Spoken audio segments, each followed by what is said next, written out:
수요 아침 예배에 오신 여러분을 진심으로 환영하고 축복합니다. 주님께서 우리 삶에 허락하신 그 은혜와 사랑을 생각하시면서 함께 찬양하셨으면 좋겠습니다.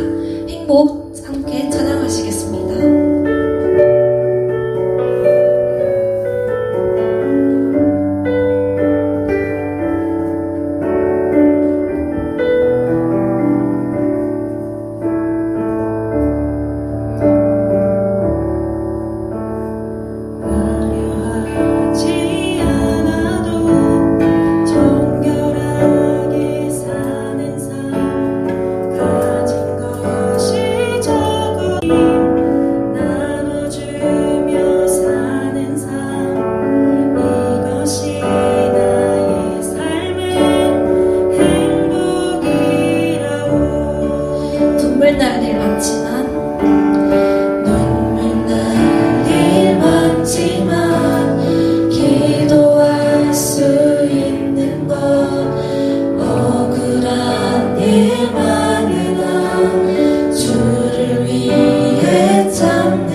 다음으로 감사로 주님께 나가세 함께 찬양하시겠습니다.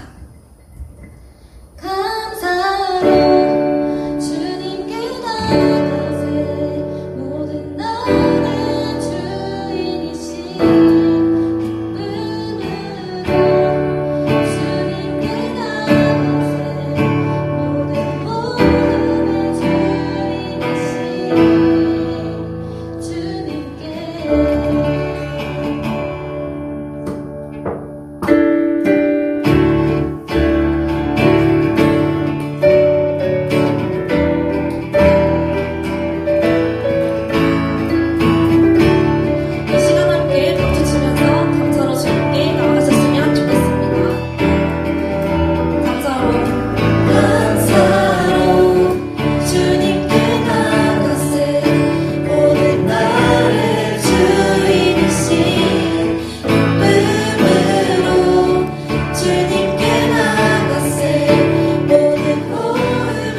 주님의 은혜라면 함께 찬양하시겠습니다.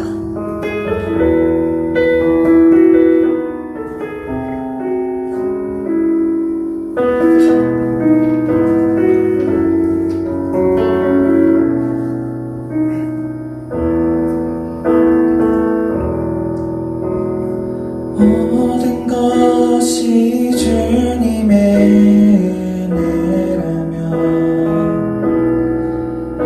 내 삶에 당연한 것은 하나 없네. 고르고 골라 내게 주신 것이라면 내 삶에 버릴 것은 전혀 없네.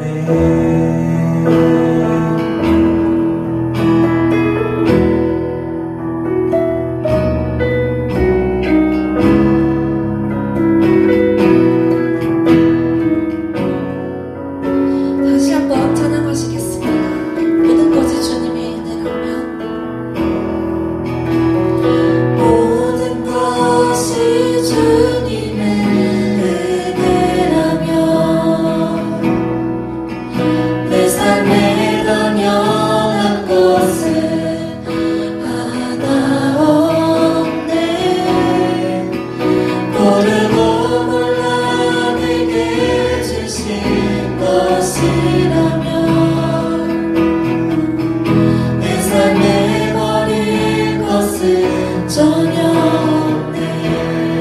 메마른 땅에서도 메마른 땅에서도 날 만족해 하시려 나로부터 끊이지 않는 샘 만드신 주님 나의 피곤한 물을 일으켜 주시며 지금도 나를 인도하시네.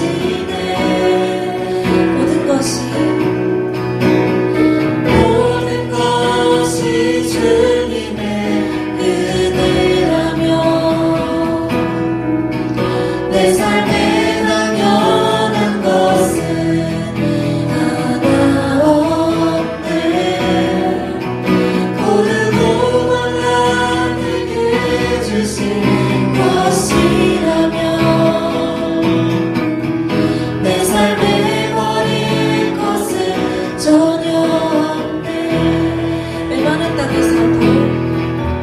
메마른 땅에서도 날 만족해 하시려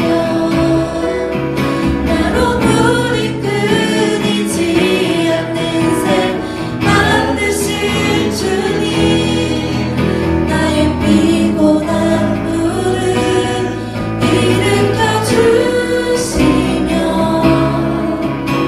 지금도 나를 인도하시네.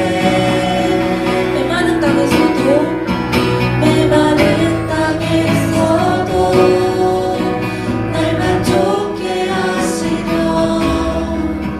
나로 물이 끊이지 않는 샘 만드신 주님 나의 피곤한 물을 일으켜 주시며 지금도 나를 인도하시네.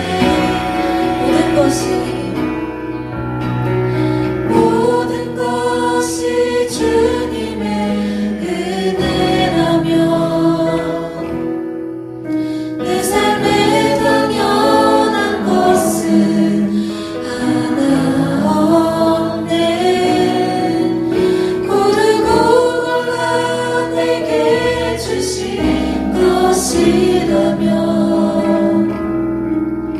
내 삶에 버릴 것은 전혀 없네.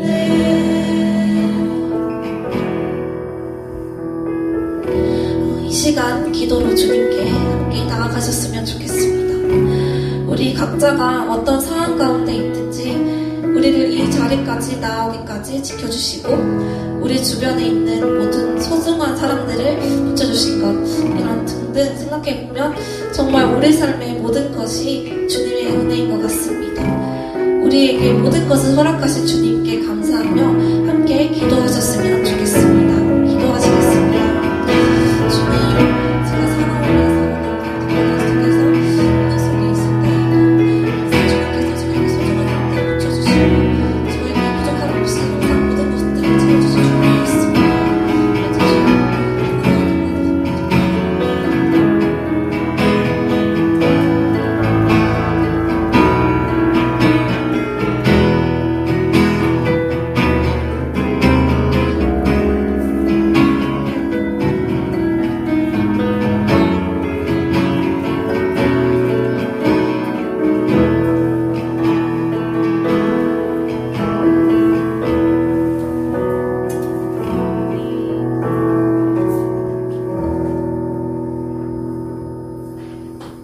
아침을 깨우시는 하나님, 오늘 하루를 허락하시고 이렇게 수요 아침 예배로 불러주심에 감사합니다.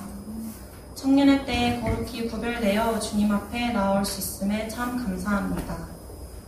주님, 새학기를 시작한 지 한 달이 다 되어가는 요즘 학업과 사역, 사람들과의 새로운 만남으로 시간을 보내고 있는 바쁜 와중에 주님 한 분으로 만족하지 못했던 때가 많았음을 고백합니다. 주님과의 교제 시간을 회복해 하시고 삶에서 주님의 얼굴을 구하며 어느 곳에 가든 주님의 향기를 내는 전주교대 지체들이 되게 하소서. 각과 비전 모임과 GVF 선교단체를 위해 기도합니다. 참된 진리를 따르는 지체들이 되게 하사 통로되어 캠퍼스에 복음이 전달되고 하나님의 사랑으로 가득 차는 열매를 맺게 하소서. 오늘의 예배를 위해 기도합니다. 메시지 전해주시는 박주영 간사님의 입술을 주관하사 선포되는 말씀이 각 사람에게 은혜가 되게 하소서.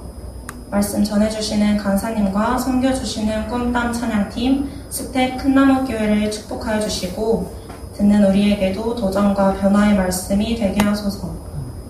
영상으로 송출되는 가운데 예배하는 곳곳에 골방에서 만나주실 주님을 기대합니다. 이 시간을 온전히 주님께 맡겨드리며 사랑이 많으신 예수님의 이름으로 기도드립니다. 아멘.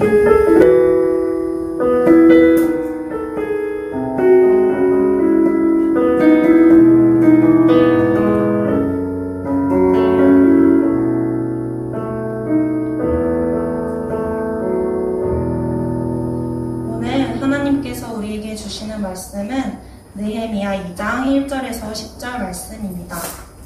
느헤미야 2장 1절에서 10절 말씀입니다. 제가 봉독하겠습니다.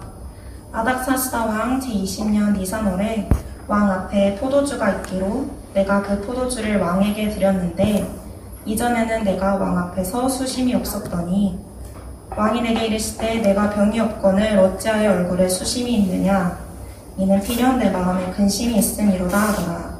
그때 내가 크게 두려워하여 왕께 대답하되 왕은 만세수를 하옵소서. 내 조상들의 묘실이 있는 성읍이 이제까지 황폐하고 성문이 물에 불탔사오니 내가 어찌 얼굴에 수심이 없사오리까 하니 왕이 내게 이르시되 그러면 내가 무엇을 원하느냐 하시기로 내가 곧 하늘의 하나님께 묵도하고 왕에게 아뢰되 왕이 만일 좋게 여기시고 종이 왕의 목전에서 은혜를 얻었사오면 나를 유다 땅 나의 조상들의 묘실이 있는 성읍에 보내어 그 성을 건축하게 하옵소서 하였는데 그때의 왕후도 왕 곁에 앉아 있었더라.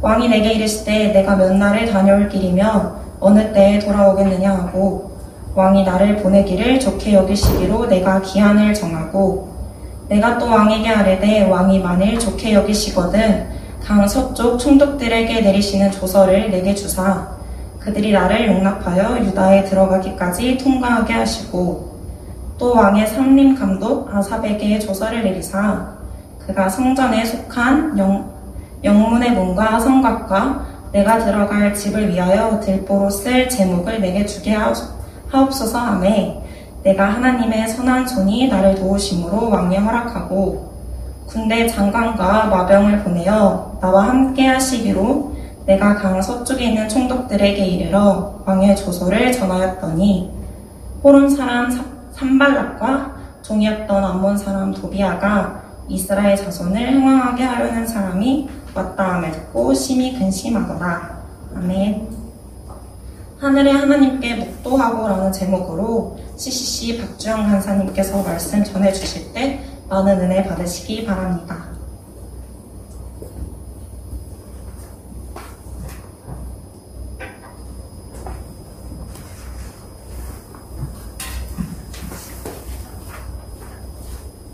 네, 샬롬 반갑습니다. 현장에 계신 분들 샬롬 반갑습니다. 마이크가 꺼져 있었네요. 현장에 계신 분들 그리고 온라인으로 함께 예배드리는 모든 분들을 축복합니다. 아침을 깨우며 함께 하나님께 예배드림으로 하루를 시작할 수 있는 것이 참 감사하고 또 교대 수요 아침 예배가 계속 이렇게 이어질 수 있는 것이 너무 감사하다라는 생각이 듭니다. 오늘 저희가 함께 볼 말씀은 느헤미야 2장인데요. 이 본문의 내용을 이해하기 위해서는 이 당시의 시대적 배경을 알아야 합니다. 기원전 722년에 북이스라엘이 아수르라는 나라에 의해 멸망한 뒤에 기원전 586년에 남유다도 바벨론에 의해 멸망당하고 포로로 끌려가게 됩니다. 그 바벨론도 페르시아에 의해 멸망하고 페르시아의 초대 왕인 이 고레스 왕은 포로들이 고국으로 돌아갈 수 있도록 했고 그 정책에 따라 유다 백성들도 고향으로 돌아오게 됩니다. 이 유다 백성들의 포로 귀환은 세 차례에 걸쳐서 이루어지는데요. 수룹바벨과 함께 첫 번째로 귀환했던 사람들이 돌아와서 무너져 있던 성전을 다시 재건하고 그로부터 약 80년 후에 학사 에스라에 의해서 2차 귀환이 이루어지는데 이때 돌아온 에스라는 유다 백성의 영적 개혁에 힘쓰게 됩니다. 이렇게 많은 사람들이 포로에서 돌아와서 성전을 재건하고 또 영적인 개혁에도 힘썼지만 아직까지 예루살렘 성벽은 무너져 있고 성문은 불타서 예루살렘에 있는 백성들이 큰 어려움 가운데 있었습니다. 그 당시 성벽은 이 성 안에 있는 사람들을 보호하는 역할을 했기 때문에 성벽이 무너진 상황에서는 예루살렘 백성들은 그 어떤 보호도 받지 못하고 또 적들의 위협에 항상 노출이 되어 있었습니다. 느헤미야 1장은 이러한 예루살렘의 소식을 듣고 울고 수일 동안 슬퍼하며 또 기도하며 금식했던 느헤미야의 모습과 그리고 느헤미야가 어떻게 기도했는지를 보여주고 있습니다. 애통하는 마음으로 기도하던 느헤미야는 자신이 직접 이 성벽을 재건해야겠다라는 생각을 하게 됩니다. 하나님은 사람을 통해 일하시기 때문에 이 성벽 재건을 허가하는 권세를 가진 왕의 은혜를 입기를 기도함으로 1장이 마쳐집니다. 느헤미야의 이름은 여호와께서 위로하신다라는 뜻인데요. 그의 이름처럼 성벽 재건을 통해 하나님의 위로하심을 유다 백성에게 전했던 사람입니다. 민족의 위기에 나라를 위해 기도할 때 느헤미야 1장 말씀은 참 많이 묵상하고 읽어지는 말씀이죠. 아마 여러분들에게도 이 느헤미야 1장은 좀 많이 익숙한 말씀이지 않을까 생각합니다. 그 기도 후에 어떻게 느헤미야가 예루살렘으로 돌아오게 되고 또 성벽 재건은 어떻게 이루어지는지 그 모든 것들이 느헤미야 2장부터 이렇게 나오게 되어집니다. 오늘 본문인 느헤미야 2장 1절 말씀인데요. 아닥사스다 왕 제20년 니사널의 왕 앞에 포도주가 있기로 내가 그 포도주를 왕에게 드렸는데 이전에는 내가 왕 앞에서 수심이 없었더니 이 아닥사스다 왕 제20년 니사널이라는 표현이 나오고 있습니다. 니사널은 지금 우리 달력으로 하면 약 3, 4월경입니다. 느헤미야 1장 1절과 2절 말씀을 보면 아닥사스다 왕 제20년 기슬르월에 느헤미야가 예루살렘 사람들의 형편을 들었습니다. 여기에서 말하는 기슬르월은 지금 우리 달력으로 하면 약 11월, 12월 정도 되는데요. 그러니까 이 예루살렘의 소식을 듣고 느헤미야가 기도한 지 지금 4달이 지난 상황입니다. 성벽을 재건하는 것이 하나님의 뜻임을 깨달았지만 느헤미야는 서두르지 않고 기도하면서 하나님의 때를 기다렸습니다. 사실 예루살렘으로 바로 가고 싶지 않았을까요? 느헤미야가 애통해하며 기도하는 동안 아마 당장이라도 가서 느헤미야는 예루살렘 성벽을 재건하고 싶었을 것입니다. 그러나 하나님의 일에는 하나님의 때가 있습니다. 하나님의 때를 기다린다는 것이 참 쉽지 않지만 하나님보다 앞서면 안 되는 것입니다. 기도하는 4달 동안 아무런 일이 이루어지고 있는 것 같지 않았지만 하나님께서 준비하고 계셨습니다. 비록 우리 눈에 보이지 않고 또 우리 귀에 들리지 않아도 하나님께서 하나님의 시간에 맞게 일하고 계심을 우리는 신뢰해야 합니다. 그리고 마침내 하나님의 시간이 되었습니다. 이때 당시에 느헤미야는 왕의 술관원이라는 직책을 맡고 있었는데요. 페르시아 왕들은 늘 독살의 위험에 노출되어 있었습니다. 그래서 왕이 마시기 전에 이 술을 검사하는 것이 매우 중요했습니다.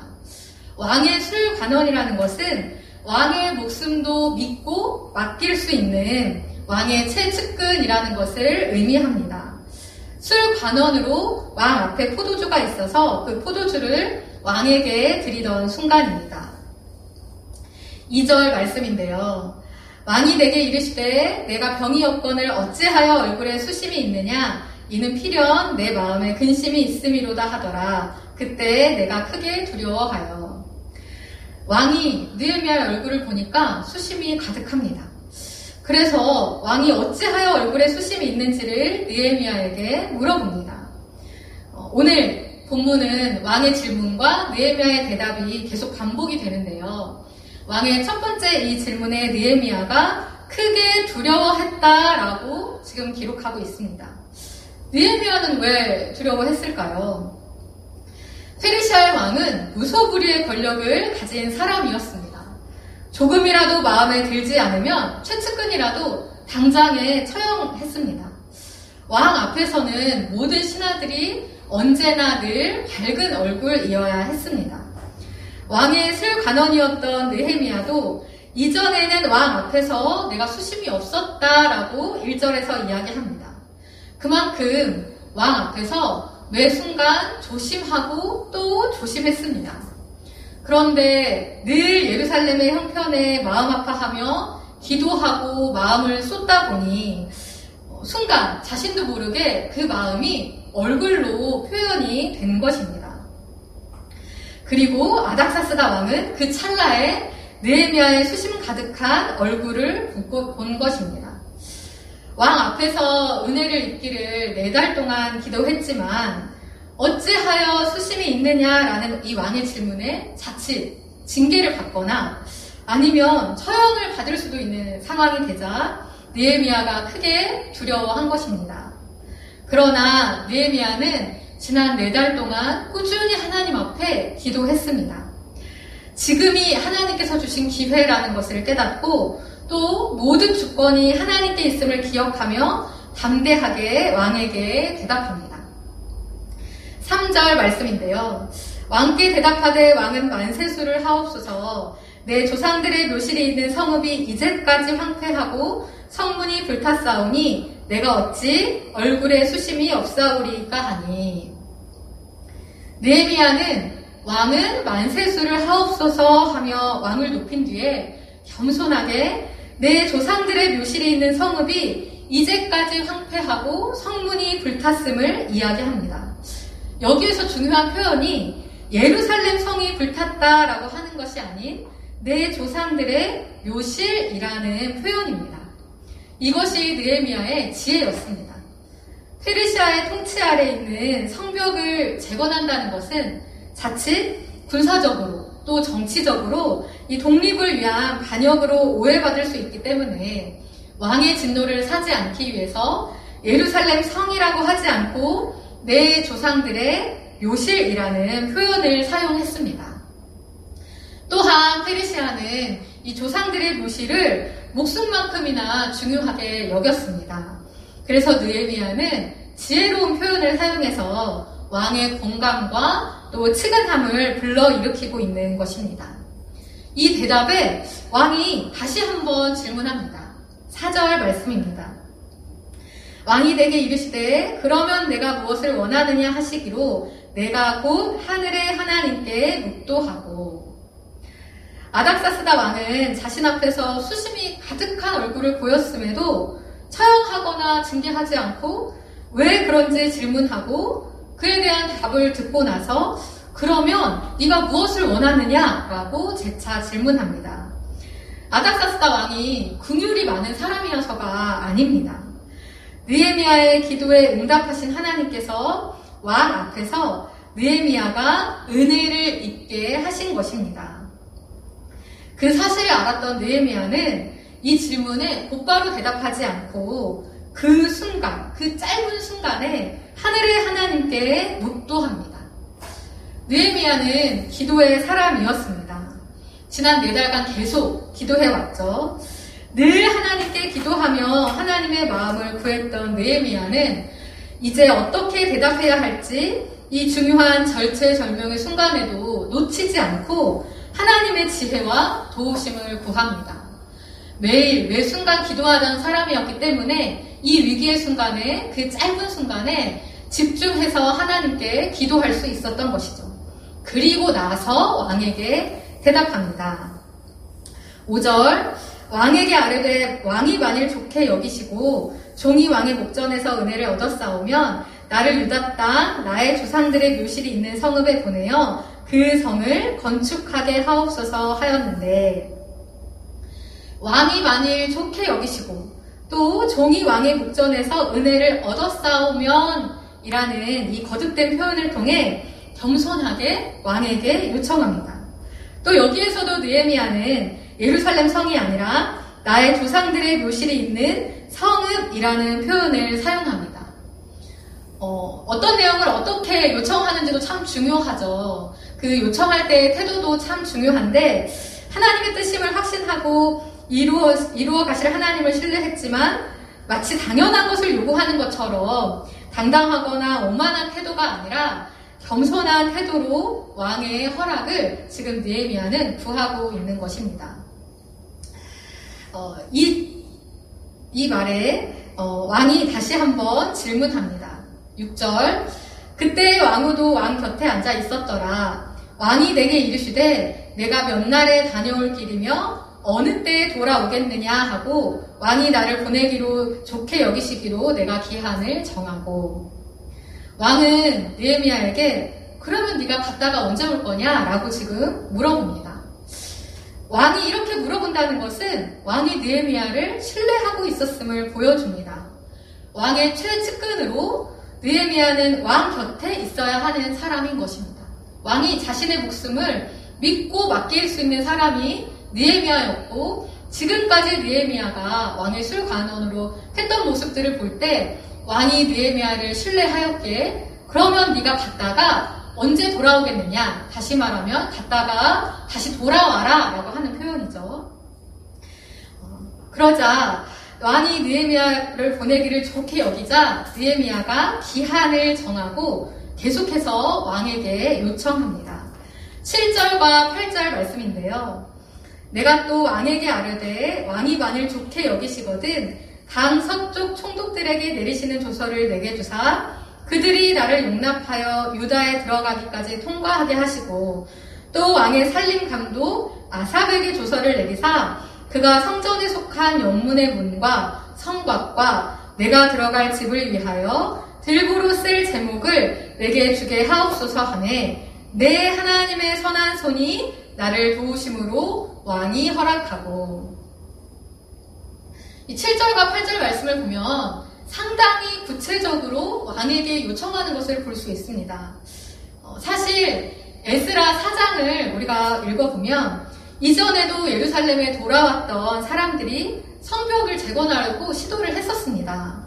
그러나 유다의 대적들이 성벽을 재건하지 못하도록 이 지방에 파견된 페르시아의 관리들을 매수해서 거짓 보고를 올렸고, 아닥사스다 왕이 성벽 재건을 하지 못하도록 조서를 내리자 이 대적들이 재건하고 있던 성벽을 무너뜨리고 불태웠습니다. 그러니 이제 느헤미야가 가게 되면 대적들이 또다시 느헤미야를 방해할 것이 불보듯 뻔했습니다. 그래서 느헤미야는 강 서쪽 총독들에게 조서를 내려서 유다에 들어가기까지 통과할 수 있기를 구하는 것입니다. 절대 권력의 왕이 허락했다면 그 누구도 방해할 수 없기 때문입니다.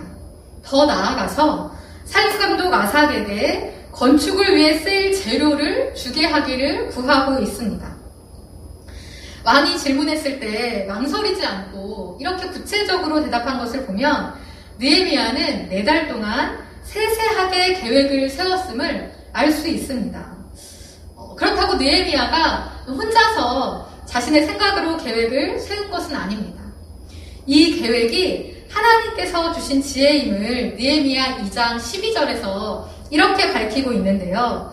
내 하나님께서 예루살렘을 위해 무엇을 할 것인지 내 마음에 주신 것을 이라는 표현을 통해 이것이 자신의 계획이 아니라 기도하는 가운데 하나님께서 주신 지혜임을 이야기합니다.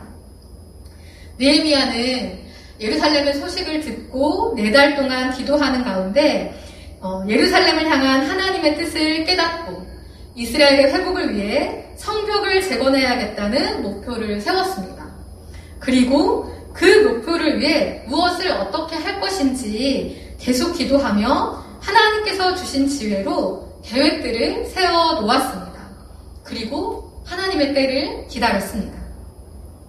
마침내 하나님께서 기회를 주셨을 때 느헤미야도 크게 두려워했습니다. 이전에 성벽 재건을 하지 못하도록 한 사람이 바로 이 아닥사스다 왕인데 그 왕에게 다시 성벽 재건을 허락받는다는 것이 또 자칫 반역으로 오해받을 수 있는 상황이 얼마나 두려웠을까요? 그러나 하나님의 주권을 기억하며 담대하게 그러나 겸손하고도 지혜롭게 또 구체적으로 왕에게 요청할 수 있었습니다. 아무것도 하지 않은 채 기도만 하는 사람들이 있습니다. 반대로 기도하지 않고 자신의 힘과 노력으로 계획을 세우고 또 자신의 노력으로만 하는 사람들이 있습니다. 지난 2월 말부터 제가 저희 단체 4학년 학생들과 성경 공부를 하는 이 교재가 느헤미야여서 저도 계속 공부하면서 학생들과 나누고 있는데요. 이 느헤미야를 공부하고 묵상하면서 계속 제 마음에 와닿았던 부분이 이 부분이었습니다. 나는 기도만 하는 사람은 아닌가? 나는 기도하지 않고 기도 없이 내 힘으로 내 노력으로 사는 사람은 아닌가? 저도 저 자신의 모습을 계속 돌아보고 있습니다. 여러분, 기도하는 사람은 또한 하나님의 뜻을 실천하는 사람이기도 합니다. 기도만 하는 것이 아닙니다. 하나님께 기도했으니 되었다 하면서 그냥 손 놓고 가만히 앉아있는 사람이 아닙니다. 기도하기 때문에 하나님께서 이루실 것을 소망하며 행동합니다. 때로는 두렵지만 기도하기 때문에 하나님의 뜻을 확신하며 담대하게 실행해 나갈 수 있습니다. 그래서 기도하는 사람이 가장 역동적인 사람인 것입니다. 느헤미야도 크게 두려웠지만 그러나 그는 늘 기도하며 하나님과 교제했기에 그 위급한 순간에서도 찰나의 순간에 하늘의 하나님께 묵도하고 왕에게 기도하며 계획했던 것들을 하나하나 요청할 수 있었습니다. 이 요청에 왕이 허락을 하는데요. 그냥 허락만 하는 것이 아닙니다. 9절 말씀인데요. 군대 장관과 마병을 보내어 나와 함께 하게 하시기로 내가 강 서쪽에 있는 총독들에게 이르러 왕의 조서를 전하였더니 왕이 느헤미야의 요구를 다 들어주었어요. 그런데 더 나아가 거기에 더해서 군대 장관과 마병을 보내어 느헤미야와 함께 하도록 합니다. 호위병을 붙여준 것이죠. 그 호위병들과 함께 약 1000km 떨어진 이 예루살렘에 안전하게 그리고 무사히 도착할 수 있었습니다. 느헤미야는 이 모든 것이 된 일은 8절 뒷부분에 있는 것처럼 내 하나님의 선한 손이 나를 도우심으로 왕이 허락하고 라는 이 표현을 통해서 이 모든 것이 하나님의 은혜였다고 고백합니다. 느헤미야가 예루살렘으로 가서 성벽 재건을 할 수 있도록 허락하는 것, 강서쪽 총독들에게 조서를 내리는 것, 건축에 필요할 제목을 또 주는 것, 이 모든 허가권이 아닥사스다 왕에게 있었지만 그 왕을 사용하시고 왕의 마음을 움직이시는 분이 하나님이시라는 것을 느헤미야는 알았습니다. 그래서 느헤미야는 하나님께 기도했습니다. 느헤미야서를 보면 거의 각 장마다 느헤미야의 기도가 등장하거든요. 총 13장으로 되어 있는 이 느헤미야서에 느헤미야의 기도가 12번 등장합니다. 사람이 일을 하면 사람이 하는 것이지만 사람이 기도하면 하나님께서 일하신다. 제가 느헤미야서를 공부하면서 여러 책을 보고 또 목사님들의 설교를 들었는데 모든 분들이 동일하게 말씀하신 내용입니다. 사람이 일을 하면 그건 그냥 사람의 일입니다. 그러나 기도로 하나님께 가지고 나아가면 그것은 하나님의 일이 되어서 하나님께서 이루십니다. 수십 년 동안 이루지 못했던 일도 하나님께서는 한순간에 바꾸실 수 있는 분이십니다. 느헤미야는 이 사실을 알았습니다. 그래서 기도하면서 하나님께서 하셨습니다 라고 고백합니다. 아닥사스다 왕이 허락했기 때문에 성벽 재건이 이루어졌다라고 하지 않습니다. 하나님의 선한 손이 나를 도우셨다. 하나님께서 이 역사를 이루셨다라는 고백이 느헤미야에서 곳곳에 등장합니다. 느헤미야는 주권이 하나님께 있음을 정확하게 알았습니다. 페르시아 제국의 아닥사스 왕보다 크신 분이 하나님이시고 또 페르시아 제국뿐만 아니라 온 세상을 다스리며 통치하시는 분이 하나님이심을 알았습니다.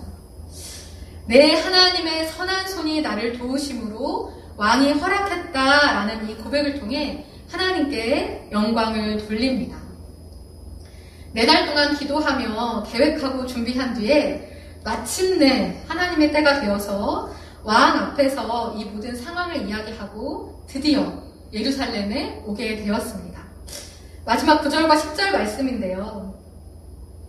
군대 장관과 마병을 보내어 나와 함께 하시기로 내가 강서쪽에 있는 총독들에게 이르러 왕의 조서를 전하였더니 호론 사람 산발락과 종이었던 암몬 사람 도비야가 이스라엘 자손을 흥왕하게 하려는 사람이 왔다 함을 듣고 심히 근심하더라.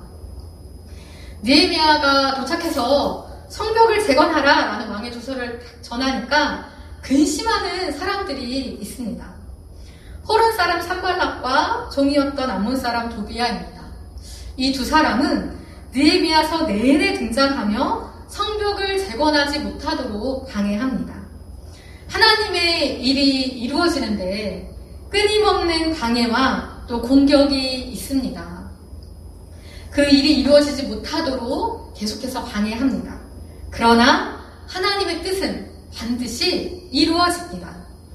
대적들의 끝없는 방해와 내부의 갈등 속에서도 하나님께서 느헤미야와 유다 백성들을 통해 성벽 재건을 마치게 하십니다. 그 모든 순간 느헤미야는 기도하면서 한 손에 창을 들고 또 한 손에는 이 성벽을 쌓을 재료를 들고 새벽부터 밤까지 일을 하고 또 방비하며 성벽을 쌓아갑니다. 나중에 시간이 되시면 느헤미야서를 한번 읽어보셔도 좋을 것 같습니다. 민족을 향한 애통하는 마음으로 기도하며 또 민족을 향한 하나님의 뜻을 깨닫고 예루살렘 성벽을 재건했던 지도자 느헤미야는 평신도였습니다. 종교 지도자가 아니었어요. 페르시아의 아닥사스다 왕의 술관원으로 호의호식하며 모든 것을 누릴 수 있었지만 민족의 아픔과 하나님의 부르심을 외면하지 않고 예루살렘으로 돌아와서 유다 땅 총독으로 일을 하며 성벽 재건을 이루었습니다. 이 민족의 미래이자 다음 세대이고 또 동시에 교사가 되어서 민족의 다음 세대를 세워가는 사람들이 될 여러분 한 사람 한 사람의 삶이 참 귀하다라는 생각이 여러분을 볼 때마다 드는 것 같아요.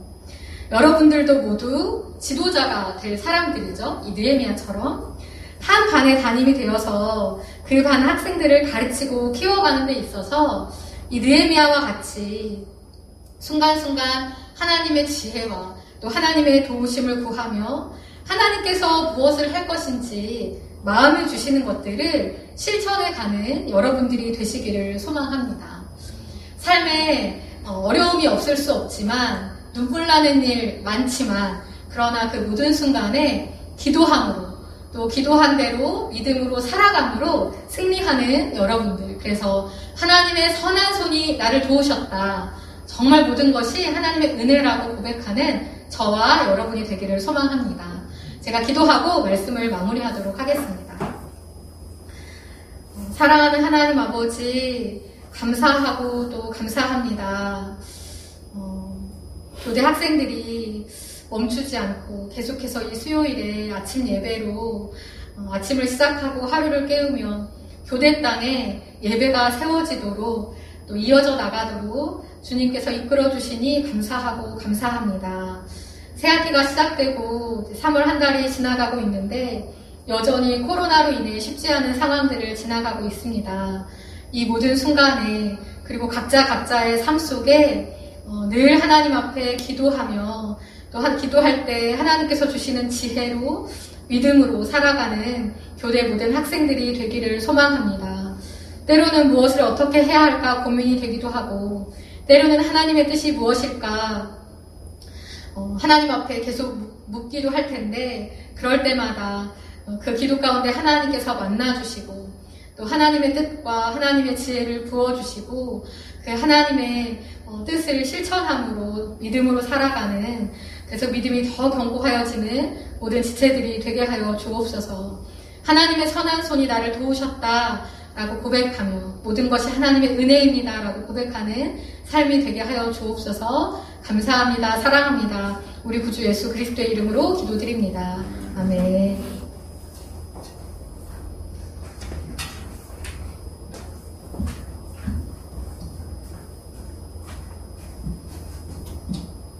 광고가 있겠습니다. 수요 예배에 오신 여러분들을 주님의 이름으로 환영합니다.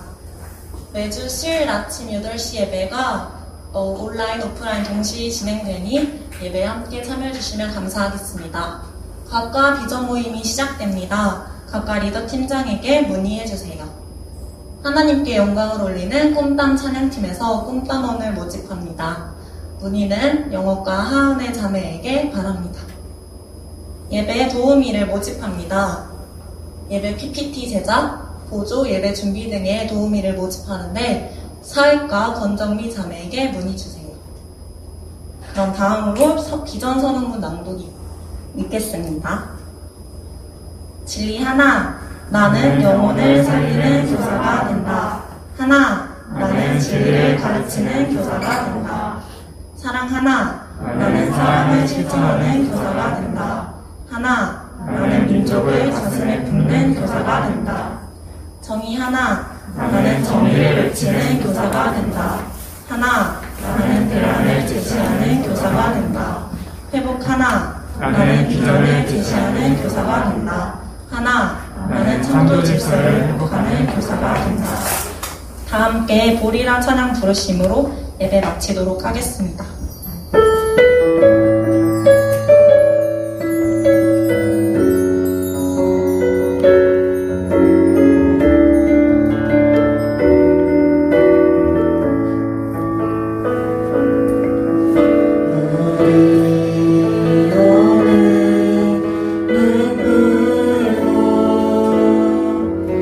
하나를 씨앗을 심는다.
마치도록 하겠습니다.